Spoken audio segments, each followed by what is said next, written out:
আসসালামু আলাইকুম সবাইকে। গুচ্ছের ১৯ বিশ্ববিদ্যালয়ে ভর্তিতে কি, কি কাগজপত্র এবং কত টাকা করে লাগবে? এই বিষয়টাই আজকের ভিডিওর আলোচ্য বিষয়। তো শুরুতে দেখো কি, কি কাগজপত্র লাগবে? এই বিষয়টা আজকে আমি আলোচনা করব শুরুতে। তারপরে আলোচনা করব কোন বিশ্ববিদ্যালয়ে ভর্তি হতে কত টাকা লাগবে? তো শুরুতে কি, কি কাগজপত্র লাগবে? এই বিষয়টা নিয়ে আলোচনা করা যাক। তো ১ম এই দেখতে পাচ্ছ তোমরা এসএসসি এবং এইচএসসি পরীক্ষার মূল মার্কশিট জমা দেওয়ার স্লিপ লাগবে।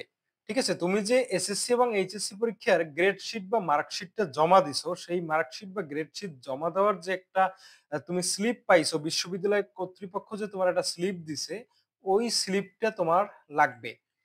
২য় নম্বরে দেখো গুচ্ছ ভর্তি পরীক্ষার প্রবেশপত্র অর্থাৎ এডমিট কার্ড যেটা আছে স্যারের সিগনেচার সহ সেই এডমিট কার্ডটা তোমার লাগবে। ৩য় নম্বরে দেখো প্রাথমিক ভর্তিতে যে ৫,০০০ টাকা দিয়েছো সেটার একটা অনলাইন স্লিপ তুমি গুচ্ছের ওয়েবসাইট থেকে পেয়েছো, সেই অনলাইন স্লিপটা তোমাকে প্রিন্ট করে সেটা নিয়ে যেতে হবে।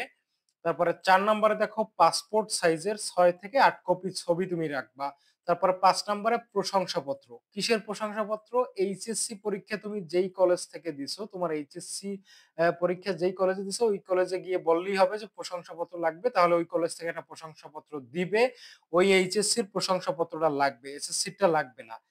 তারপরে ৬ নম্বরে যে বিশ্ববিদ্যালয়ে ভর্তি হবা সেই বিশ্ববিদ্যালয়ের ভর্তি ফর্ম। এই ভর্তি ফর্মটা তুমি যেদিন ভর্তি হতে যাবা চূড়ান্ত ভর্তি, ওই দিন ওই বিশ্ববিদ্যালয় থেকে সংগ্রহ করতে পারবা।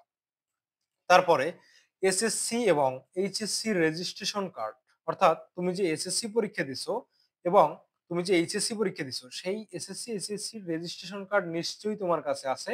সেই এসএসসি এবং এইচএসসি রেজিস্ট্রেশন কার্ড তোমার লাগবে।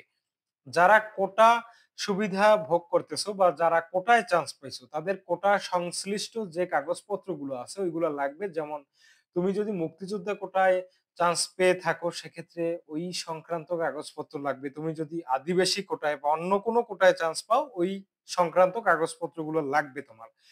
তারপরে শিক্ষার্থীর এনআইডি কার্ডের কপি এবং তাদের অভিভাবকের এনআইডি কার্ডের কপি লাগবে। এখন কোন শিক্ষার্থীর যদি এনআইডি কার্ড না থাকে সেক্ষেত্রে তার জন্ম নিবন্ধন নিশ্চয়ই থাকবে, সেই জন্ম নিবন্ধনের ফটোকপি লাগবে। তারপরে তুমি মার্কশিট প্রাথমিক ভর্তি হওয়ার সময় জমা দিয়েছিলে, সেই মার্কশিটের ছবি লাগবে অর্থাৎ ফটোকপি লাগবে। মেইন কপি তো আগেই জমা দিয়ে দিয়েছো, সেই মার্কশিটের ফটোকপি লাগবে। তারপরে A4 সাইজের খাম লাগবে, কারণ কি এই সব ডকুমেন্টস গুলো তুমি A4 সাইজের ভিতরে ভরে তারপরে কিন্তু ইউনিভার্সিটিতে জমা দিবা। ঠিক আছে? তো গুচ্ছের চূড়ান্ত ভর্তিতে এই কাগজপত্র সমূহ লাগবে তোমার। প্রত্যেকটা জিনিসের স্ক্রিনশট নিয়ে রাখো। এগুলো খুব সুন্দরভাবে এখন থেকেই গুছিয়ে রাখতে থাকো। ঠিক আছে? তারপরে কোন বিশ্ববিদ্যালয়ে কত টাকা লাগবে? এই বিষয়টা আসলে আমি কিন্তু আগেই আলোচনা করছিলাম একটা ভিডিওতে। তো সেইখান থেকে আমি আসলে স্ক্রিনশট দিয়ে এই তথ্যগুলো আবার কালেক্ট করলাম। তো দেখো ইসলামী বিশ্ববিদ্যালয়ে ভর্তি হতে তোমাকে ১০,৫০০ টাকা থেকে ১২,৫০০ টাকা লাগবে।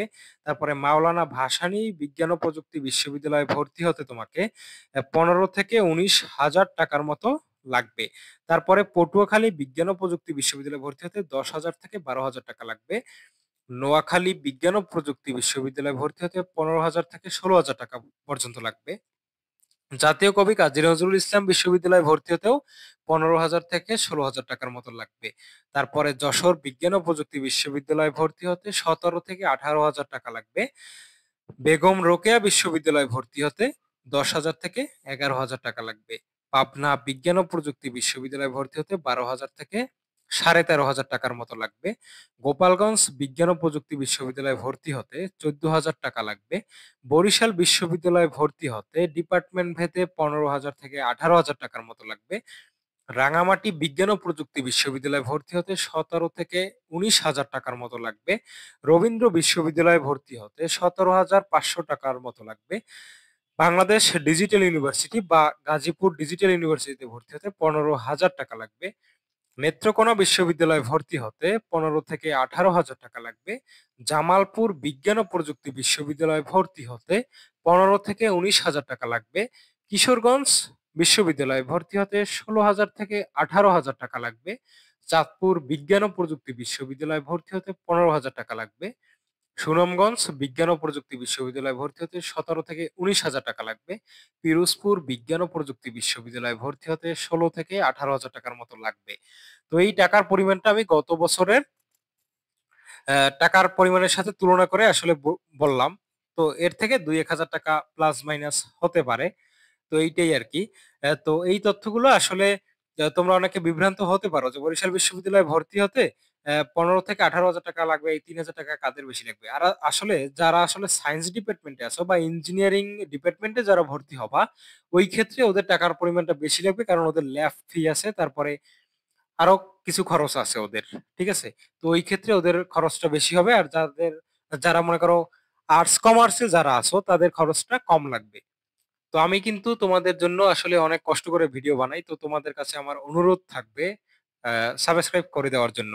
ইনশাআল্লাহ নেক্সট এ আরো গুরুত্বপূর্ণ বিষয়ের উপরে ভিডিও আসবে। তো সে পর্যন্ত সবাই সুস্থ থাকো, সুন্দর থাকো। আল্লাহ হাফিজ।